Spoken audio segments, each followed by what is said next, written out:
Now, what can I say? Or how do I start this? This is my story. My story about the time I got lost at sea.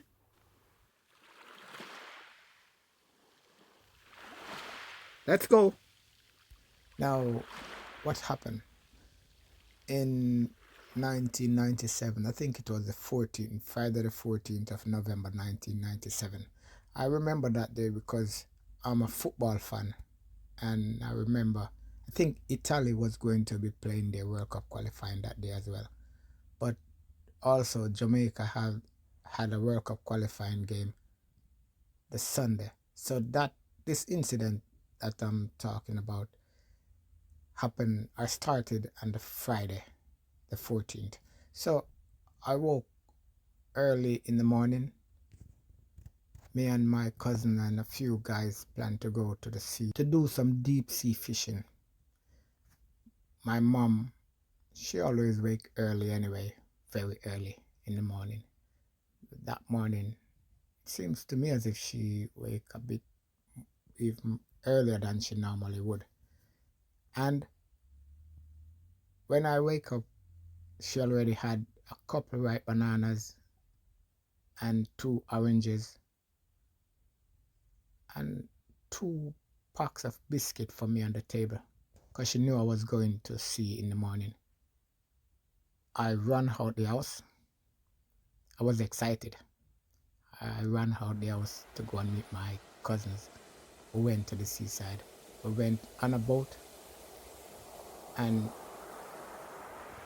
of course, we were all excited to be going out early to catch a lot of fishes because the earlier you leave in the morning, it's normally you get the most fish you will catch, obviously.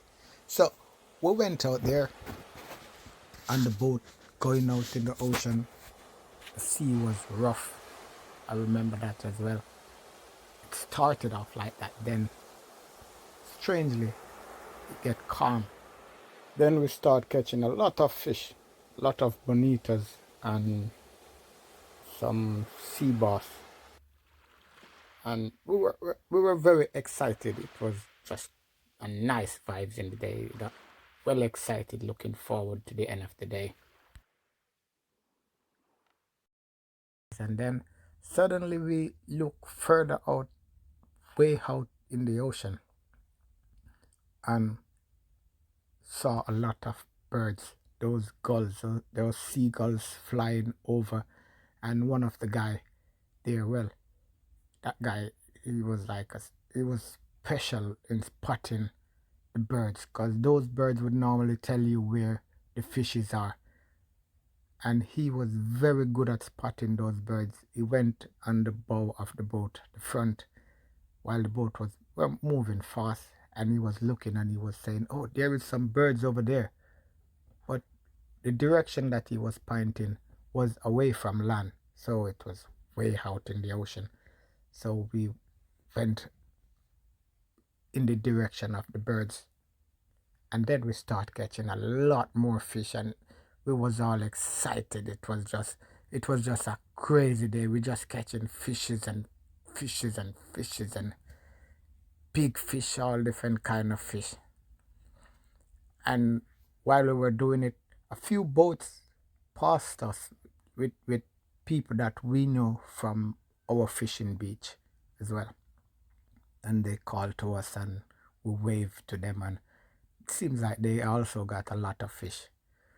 But my mind was always on the football game in the evening. Like I said, that Italy game, I wanted to get home to go and see that Italy, even though I didn't support Italy, but it's a World Cup qualifying, and I think it was a playoff game. They needed to win that game to qualify for the World Cup, so it was an important game. So it was in the back of my mind. So while we were catching a lot of fish, I was thinking about football at the same time. So I said to my cousin, I said, maybe we have enough fish now, maybe we can go back home. And he said, okay, we're going to make one more because we also saw some more birds further out in the ocean. So he said, let's make that last trip to that area and then we can go. So we decided, okay, yeah, and we went out there catching more fishes. As soon as we decided we're going to go back, and he turned the boat around. As he turned the boat, the engine went. The boat engine went. Now, where we were at that time, when you turn around to look back at land, there is no sign of land. Actually, the only sign that was visible at that time was it looked a bit foggy like, but you can't see any land. Just imagine in the middle of the ocean, you know you're in danger and land is out of sight. Think about that for a minute. So of course it was a bit scary. The engine went. My cousin removed the top of the engine to see what the problem was. Well, before he did that, he pulled the string a few times to restart the engine, and the string to restart the engine it break. You know that string is like some lawnmower string that you pull. Yeah, so the string break, and he had to remove the cap, the top of the engine to fix the string. When he removed it, it still wasn't working, and he took out, I think it was a spark plug out of the engine, and as he took it out as well, it fell in the boat and got wet. You know, obviously water and electric doesn't work. He dried it off anyway and put it back in the engine. And we tried. Nothing worked. The engine just wouldn't work. Now, this that I'm telling you about, it it happened over, it it seems at the time like it wasn't a long time, but it was there like for hours now, because by then the place was getting dark, and eventually we decide that it's not working. We have to find another way to get home. So we start using, we had two paddles in the boat, so we start paddling to go to land. Obviously you're that far, how it's difficult to get home from that distance with just paddling, but we decide we're going to try. While it was no night, while we were paddling, one of the paddle break and it just drifted away behind the boat. The bit that was in the water just disappeared. I didn't even notice that the tide was moving that quick until that happened. And my cousin said, leave it, because if we go back to get it, it's going to delay us. So, and that time it was cold as well. Now it was getting cold because we were all wet. He decided, let's remove the rods off the side of the boat and tie them to the side. We had a piece of carpet in the boat, so he said, let's use that carpet as tie it on the two rods to the side of the boat and try to make a kind of sail to let the wind push us inwards. We did that, and it was working a bit, but we were getting tired as well, because now we have one paddle and we have to be taking turn to paddle with that one paddle. And as you can imagine, if you're paddling on one side, the boat want to turn. So we were doing our best, paddling and the wind pushing us a little bit. Friday night, when we were going, we saw like a light, and my cousin said, oh yeah, that's land. So as soon as you hear you can now see land, you feel a bit positive. But we keep going and decide, let's not pay too much attention to the land. In what seems to be maybe an hour time or hour after, He said, oh no. So I get up out the boat and look round. When I look, it was a ship. Now what we thought was land was a ship between us and land. That should tell you the distance that we were. We were so far out that between us and land there was a ship, and we saw the ship and thought it was land. My heart fell at the time. The night was long and cold, but we make it through. Saturday morning come, sunrise, we're still there. We're tired now, very tired. We take turn to get 5 minutes sleep under the boat bow. Every food, bananas, everything that we have. We only me had any food anyway, or we ate it all. The 2 packs of biscuits that my mom gave us, I don't know what happened. When we decided to open the biscuits, the bags wet and the water got inside the biscuits. And it's seawater, so obviously you can't eat it. So Saturday was a horrible day. We're there going, sun was very hot. And then we keep fighting though till Saturday evening. We carry on paddling, hoping that we would see someone, hoping that a fisherman or someone would, they would miss us and they would come and look for us. So spirit wasn't as low as you would think, because we had hope that other people may come and look for us. But unfortunately, nothing positive happened. Saturday evening come, night come again. As soon as it start getting dark, I start getting worried, because I'm thinking, oh, we're going through all this again. So Saturday evening, Saturday night, I hear my cousin say, look over there to the side of the boat. When we look, a massive shark in the water swimming around the boat. Now, by that time, you have to remember the boat is full with fishes that are now, because the sun is hot, the fishes are now going off, because in the hot weather like that, it doesn't take long for the fishes to go off, start spoiling, and that's what was happening. So he said maybe it's the scent of the fish the shark is smelling, but he said we don't show the fishes overboard, because you're gonna encourage him to follow behind the boat, and it's not like we're moving fast. So obviously was even more scared now. But we fight on and fight on and fight on till Sunday morning.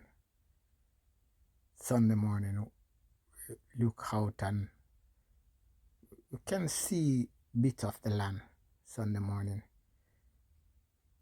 and it encouraged us more. So we were there paddling with the one paddle and having the sail, the carpet as a piece of sail, and the engine of the boat, even though it's not running, you turn it to where you want the boat, because it could still steer the boat in the direction that you want the boat to go. So that's what he was using to steer the boat inland. So Sunday take us basically all day to get close to land. When we get closer to land now, we get to an area, Falmouth, that's Trelawney, the capital, that not the capital, Falmouth is the capital of Trelawney. That's the area that Usain Bolt is from. Just using his name because he's famous, so you'll have an idea. So yeah, that's where we was going in.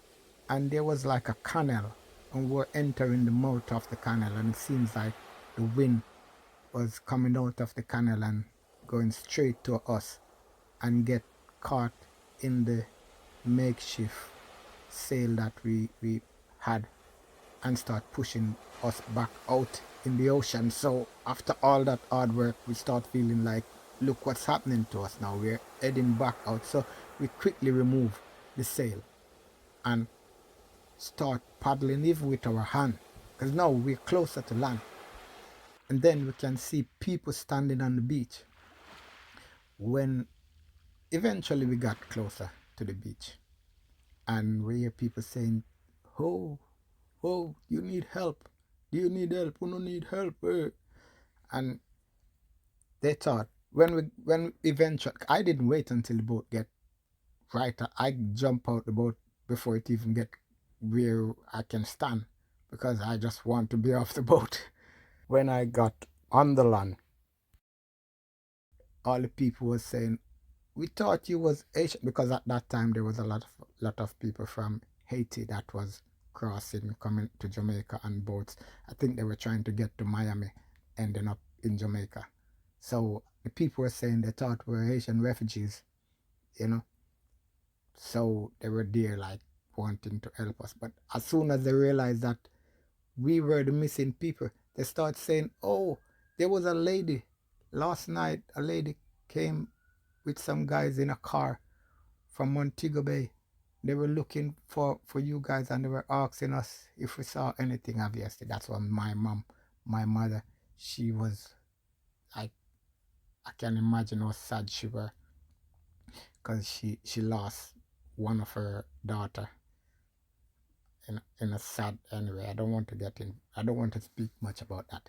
But yeah, I can imagine she was having flashback and thinking, "Oh, my one son, because I'm the only boy for my mom. She had 5 kids. She already lost one of her daughter, and now she probably thinking, oh, my son." So yeah, she was up and down looking for us, and the people, they were friendly and nice. They were asking us if we need anything to eat. Now, when I got off the boat and I got on land, I didn't realize the effect of being in the boat rocking for days. I was like, I couldn't stand still. I was rocking from side to side like I was in the boat. It was a strange feeling. We got a taxi to bring us back to our community, and even in the taxi I was like shaking from side, rocking from side to side. When we eventually get back to our community, the car didn't even stop before I run out the car, and I hear people calling my name and say, "Oh, look, there they are, there they are." People was excited, and they start telling us the result of the Jamaican game, that, oh, on Sunday, that was the same day, with Jamaica qualified for World Cup.